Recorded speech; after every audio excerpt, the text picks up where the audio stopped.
En esta sección, hermanos, que hemos leído, Marcos registra la última conversación que tuvo el Señor Jesús en vida con los 11. Digo 11 porque ya hay uno que se fue, ¿no? Satanás entró en él y estaba por allá trayéndose el gentío para arrestar a Cristo. En ese momento entonces el rey los prepara y los protege para que puedan volver a verse. Bueno, el Señor les dice: vamos a volvernos a ver cuando la pasión culmine y después de que haya resucitado. Eso es lo que vamos a ver en esa enseñanza. Vamos a escribirlo en 2 puntos, a propósito de que sea más claro, didáctico. Me gusta hacerlo así en 2 puntos. Primer punto, vamos del 27 al 31. Vamos a titularlo así: Anuncio de la huida de los apóstoles. Anuncio de la huida de los apóstoles. Anote los textos paralelos. Mateo 26, 31 al 35. ¿Listos? Bueno. 31 al 34. Bueno. ¿Listos? Ese va a ser entonces los textos paralelos de este primer punto. Comencemos. Versículo 27 dice: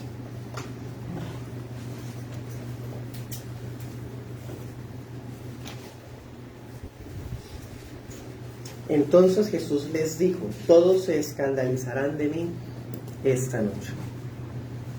Recordemos, hermanos, que ellos recién cantaron el himno, porque después de celebrar la cena cantaron los salmos Halel, y ahora se dirigen a el Monte de los Olivos.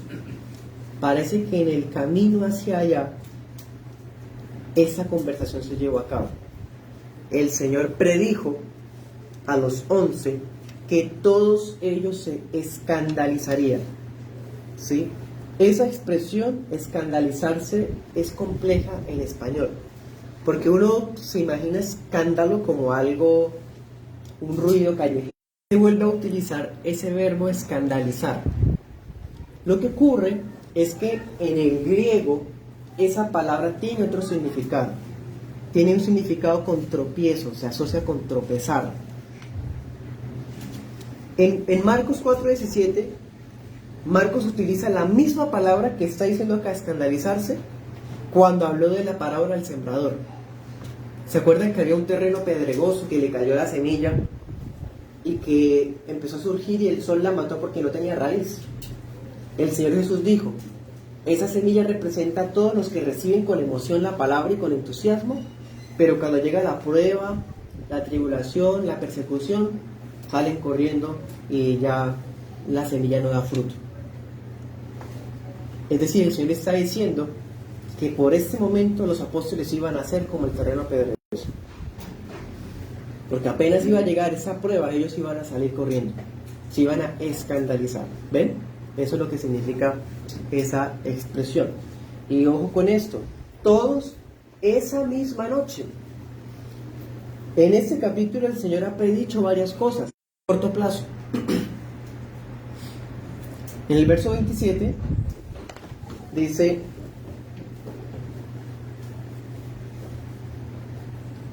porque escrito está. ¿Sí? O sea, hasta el hecho de que ellos lo iban a abandonar, hasta eso estaba predicho en las Escrituras. ¿Sí? Esto nos enseña, hermanos, que todas las cosas ocurren de acuerdo al control y al plan de Dios. Es más, aquí el Señor está citando Zacarías 13:7, si quieran otro. En ese pasaje dice: Jehová, yo heriré al pastor para que las ovejas se dispersen. Cristo está diciendo esta noche. Está queriendo decir Cristo que es el Padre el que lo va a herir a él, y por eso los apóstoles van a huir. ¿Sí? Ellos van a huir por su vida. anuncia otra cosa. ¿Se acuerdan que en ese momento ya Cristo ha anunciado varias veces lo que le iba a pasar? Que iba a ser entregado a los ancianos, que iban a azotar, escupir, pero que al tercer día resucitaría. El Señor ya ha anunciado eso varias veces atrás. Ahorita está anunciando otra vez con un detalle diferente, que ahora ellos todos lo van a abandonar. Y ahora va a especificar algo. Está diciendo, cuando haya pasado el sufrimiento de la cruz y yo resucite, nos vemos en Galilea. Él les está diciendo, nos vamos a encontrar en Galilea. Obviamente, pues ellos ahorita no entienden esto. ¿Por qué no lo entienden? Porque la figura de las ovejas dispersadas significa que ellos iban prácticamente a caer. Instrucciones a sus discípulos. Cuando Él resucite, se van a encontrar en Galilea. Eso implica que Cristo iba a ser entregado, iba a morir, pero que iba a vencer. Porque aunque va a morir, Él va a resucitar. Fijo que va a resucitar. Es más, y nos vemos allá. Yo iré delante de ustedes para allá.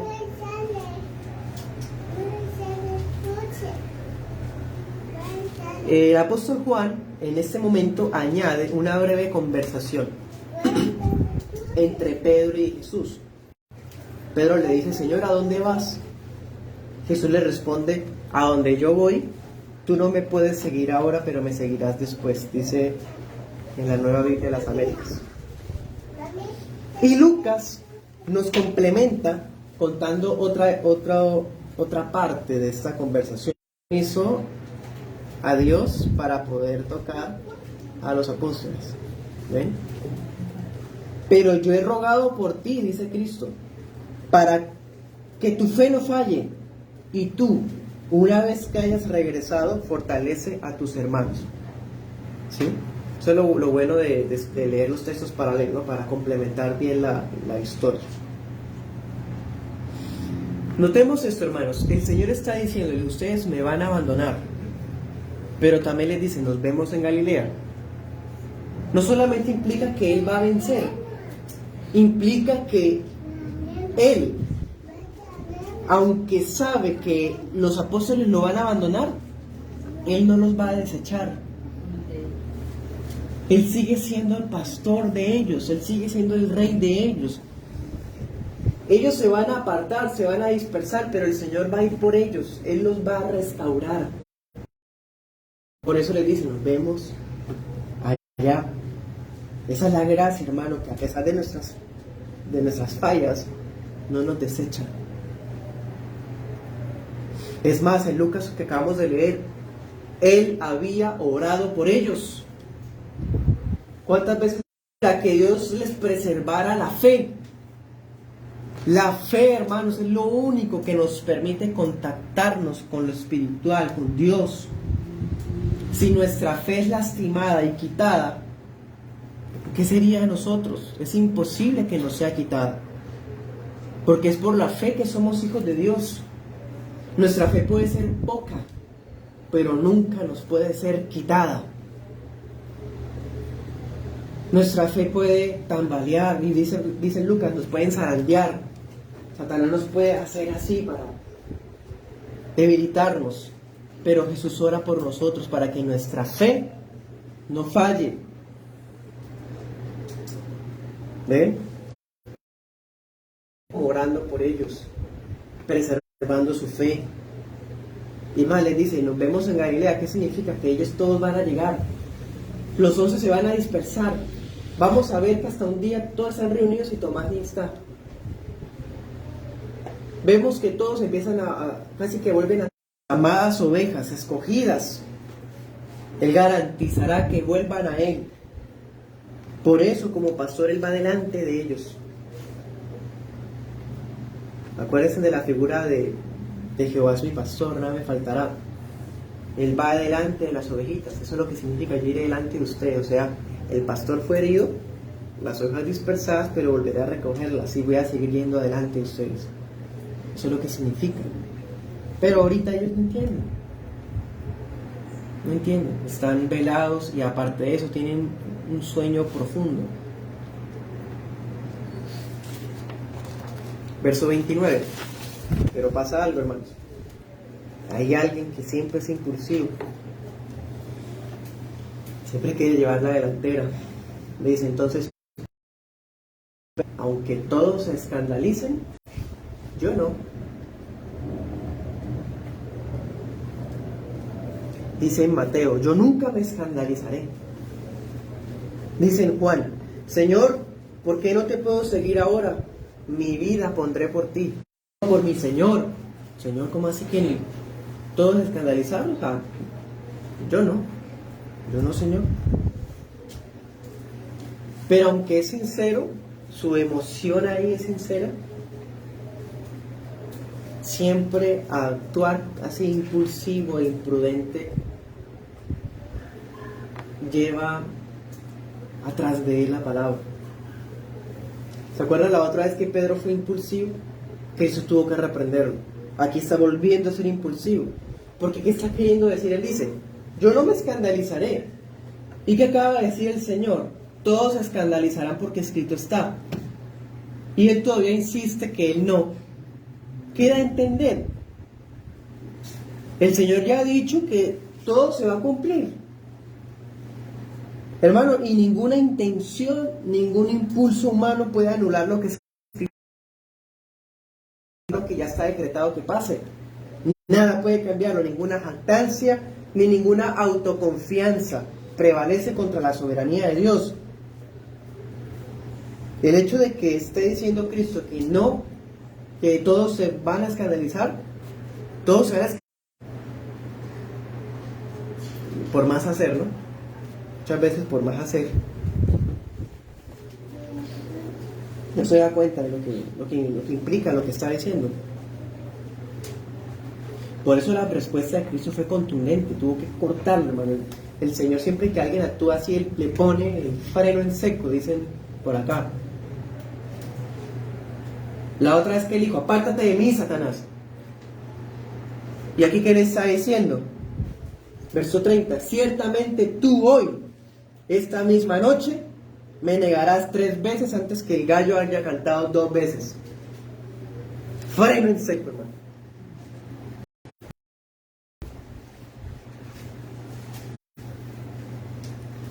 Dice Lucas, Pedro, te digo que el gallo no cantará hoy, antes que tú niegues 3 veces que me conoces.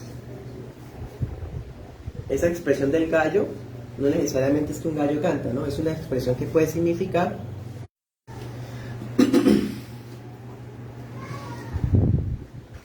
bueno, versículo 31, pero hermano, me insiste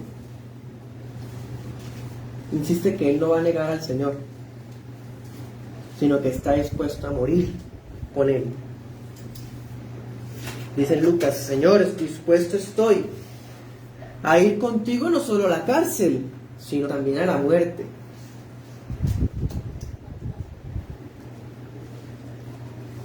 Dispuesto estoy, sí, pero es que la disposición de nosotros cambia tanto, hermano. Usted puede estar dispuesto a mucho ahorita en 2 horas ya no estar dispuesto. Apóstoles también, no, Señor, no, nosotros no te vamos a abandonar, no vamos a escandalizarnos. La imprudencia es pegajosa. Ya Dios, Cristo les ha dicho todos, y ahora todos dicen, no, nosotros no vamos a estar contigo hasta lo último, por la imprudencia de uno. Vuelvo e insisto, hermano, Pedro no se da cuenta que con su insistencia está afirmando que la profecía de Cristo es falsa. Eso es grave. Además, no se da cuenta de otro detalle, que eso sí es lo más... Hay un sentimiento de superioridad en él. Todos se escandalizan, pero yo no. O sea, él da por sentado que todo el mundo se va a apartar, pero él sí va a estar firme. O sea, ¿sí? Es un sentimiento de superioridad, hermano. Cargar la cruz. Por eso el Señor tiene que procesarlo, hermano, hasta que se humille. La vida de Pedro va a cambiar este día. Segundo punto, vamos a mirar versículos 32 al 42.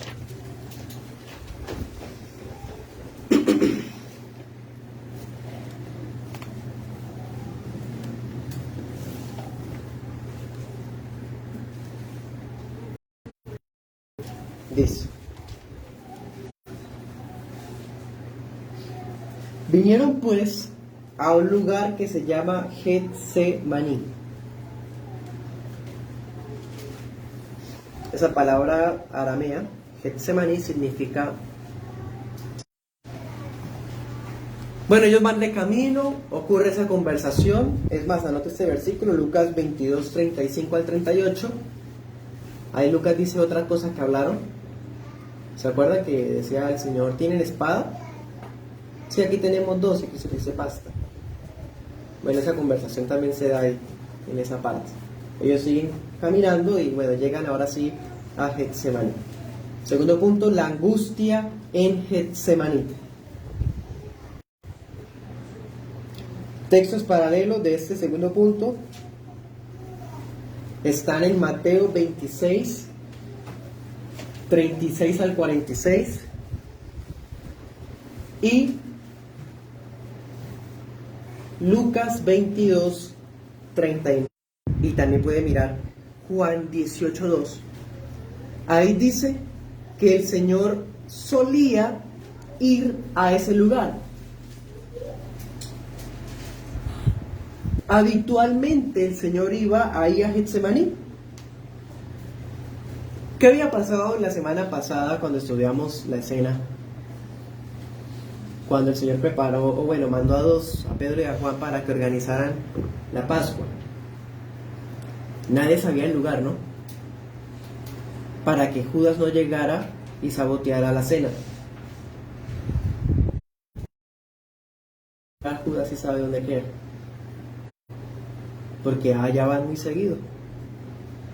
Por eso el Señor va ahí, porque Judas sabe que el Señor está ahí. Judas sabe que después de la cena el Señor va a ir al jardín a orar.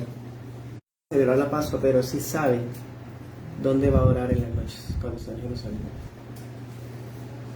¿Sí? Verso 32, dice: el rey llegó a Getsemaní y ¿qué hace? Manda sentar a sus discípulos mientras él ora aparte. Miren ese cuadro, ¿no? El Señor Jesús, el Hijo de Dios, ora.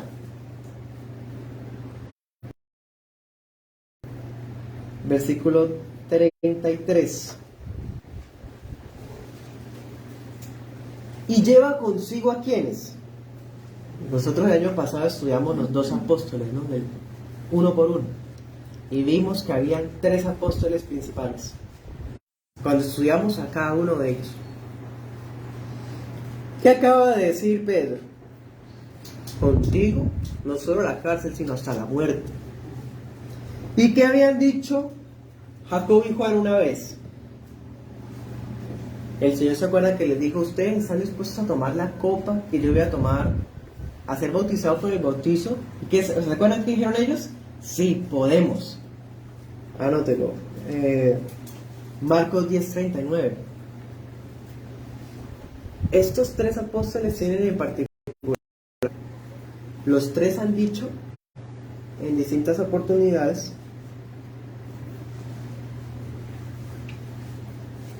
que van a ir hasta la muerte por el Señor.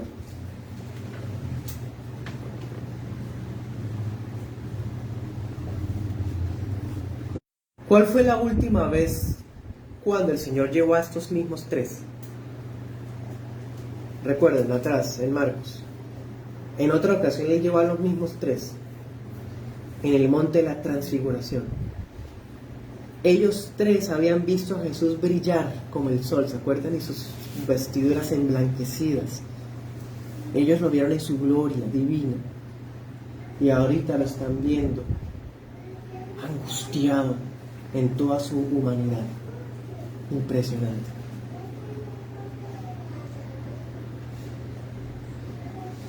Dice entristecerse y angustiarse. Marcos utiliza un término griego que sugiere un gran...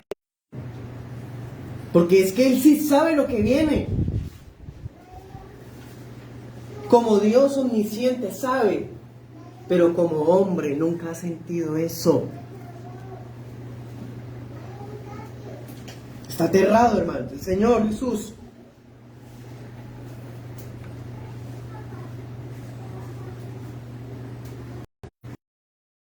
Por eso en el verso 34 no puede ocultarlo. Y le dice esto a los tres: mi alma está muy triste. Dice, hasta la muerte, o sea, me siento morir. Dice, Señor. O sea, lo único que él pide, ¿qué es? Acompáñenme en oración. Quédense aquí despiertos, dándome compañía.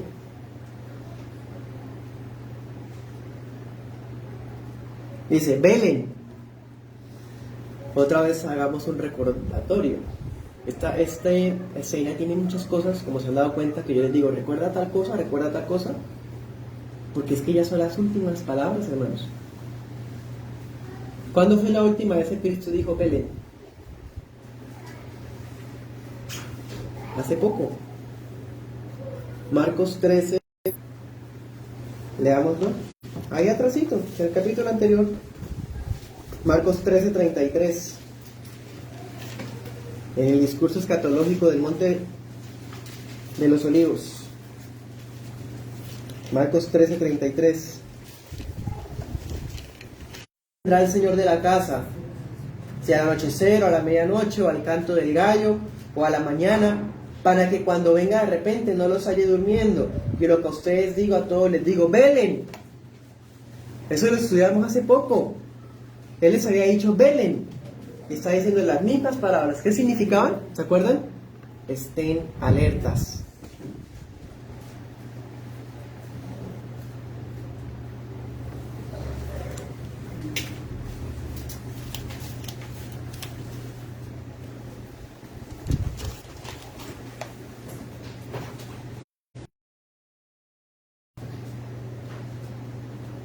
Bueno, llama mucho la atención, hermano, que estos tres apóstoles que vieron a Jesús brillando con su magnificencia, ahora lo están viendo en la escena más débil de su humanidad.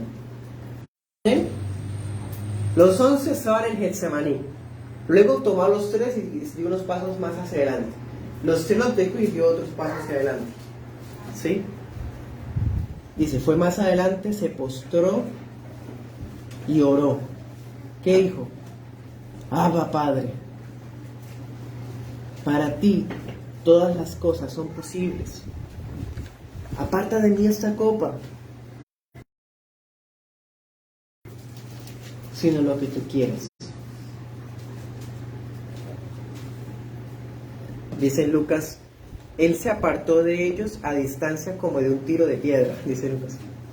Imagínense hasta donde cae la piedra, así lejos hizo el Señor viendo a orar solo. Y dice que se recuerda Marcos 10:38, otra vez, otro recordatorio. Marcos 10:38, cuando habló con Jacobo y Juan, él les dice, ¿ustedes están dispuestos a tomar la copa, a bautizarse con mi bautizo? Y ellos dijeron, sí, sí podemos.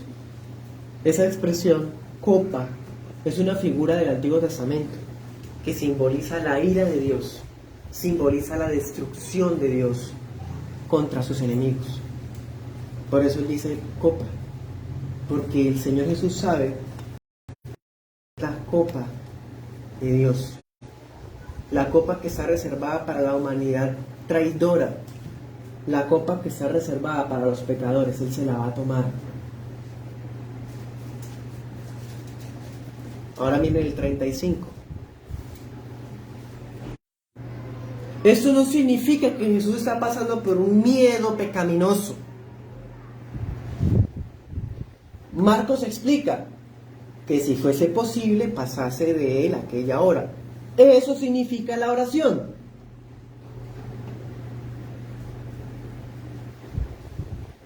Hebreos 5:7 dice que Jesús fue oído cuando oró. Pero no pasó nada, hubo silencio absoluto. Porque su oración es, pasa de mí esta hora. ¿De alguna manera? Muéstramela. ¿Y el silencio qué significa? No hay otra manera para salvar a los pecadores, solo esa.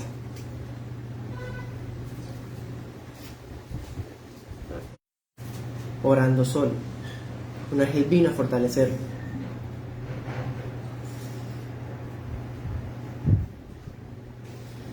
El Señor Jesús en este momento está experimentando un potente ataque de ansiedad en su naturaleza humana.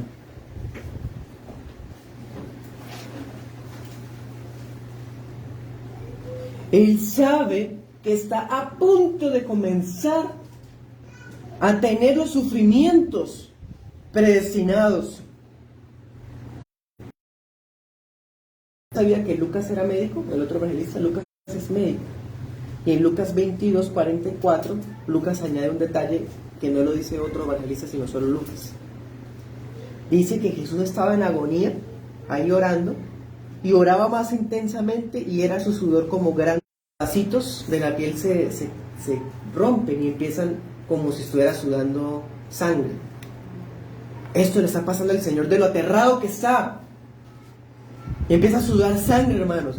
Y dice, grandes gotas.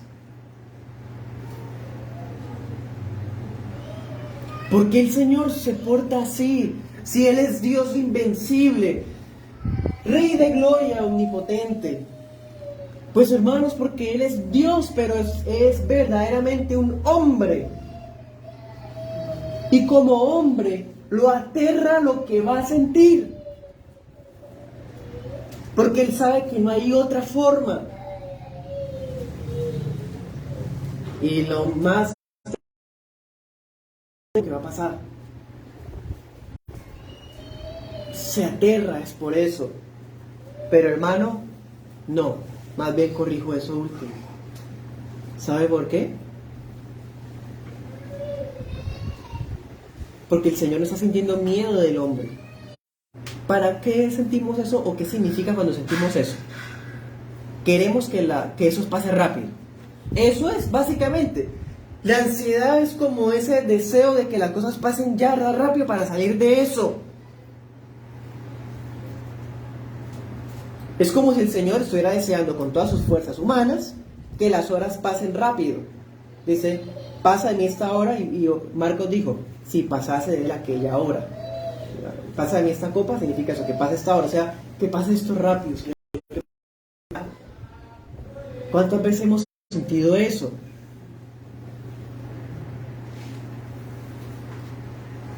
Pero lo que él siente acá es miedo, pero de Dios. Primera de Corintios 1:25 dice, es un hombre, plenamente un hombre. Y siendo un hombre, él sabe que va a recaer sobre él la ira infinita de Dios. Va a recaer sobre él la santa indignación del Dios eterno. Eso es lo que lo aterra. No los clavos, no las espinas. Lo aterra es que Dios, en su deidad, va a mandar el castigo del pecador. Va a caer sobre él. Por eso es la angustia.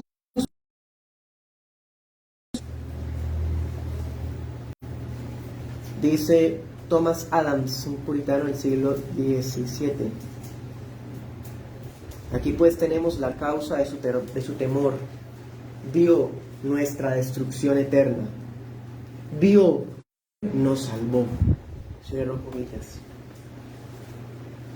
Por eso era que el Señor estaba así, hermano. Él sabía que el Padre lo iba a abandonar, que el castigo por el pecado iba a caer en él. Eso jamás nadie lo va a sentir, que Dios lo abandone y que la ira toda caiga en él. Versos 37 y 38. El Señor volvió a donde estaban los tres apóstoles principales. ¿Y qué? Imagínense eso en un momento así, cuando más compañía necesitaba. Él tenía que sufrir todo esto solo.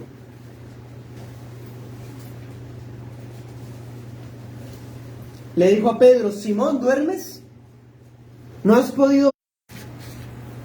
Contigo no solo a la cárcel, sino hasta la muerte. y no pudo acompañar al Señor despierto ni una hora.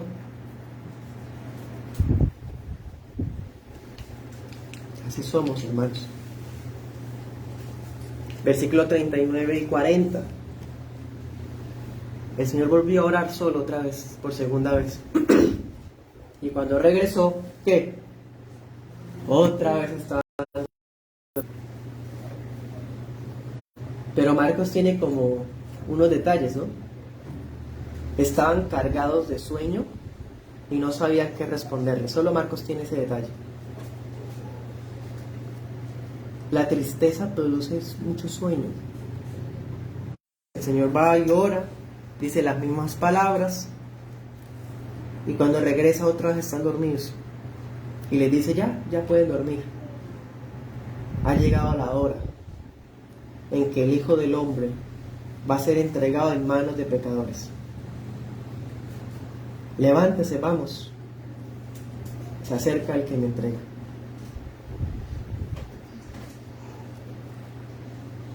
Como cuando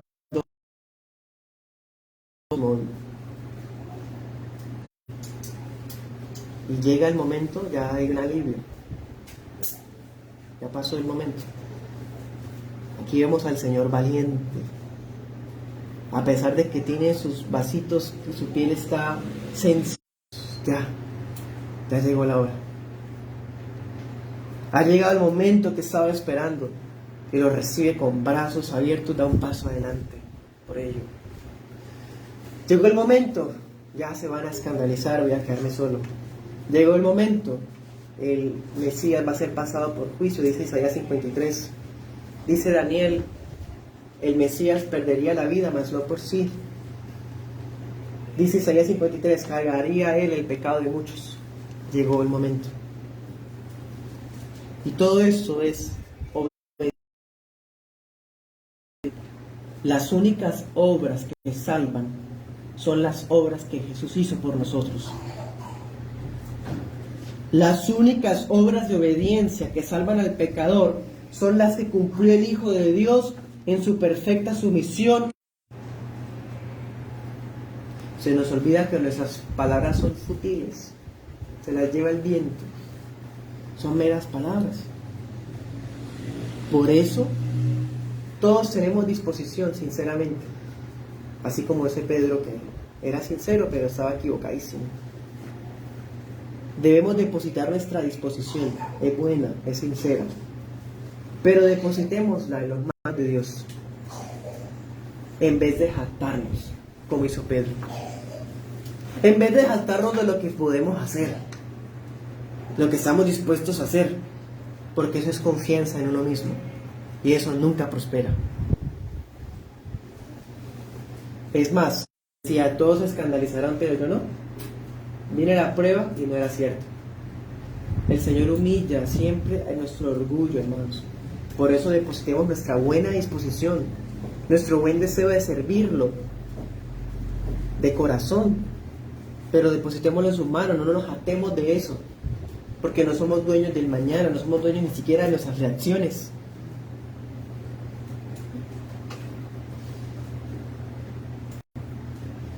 Otra manera de cuidarnos, o más bien la manera de cuidarnos, depositar en las manos de Dios, eso es por medio de la oración.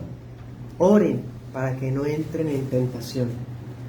Si ellos hubieran estado en oración, no hubieran sido tan impulsivos.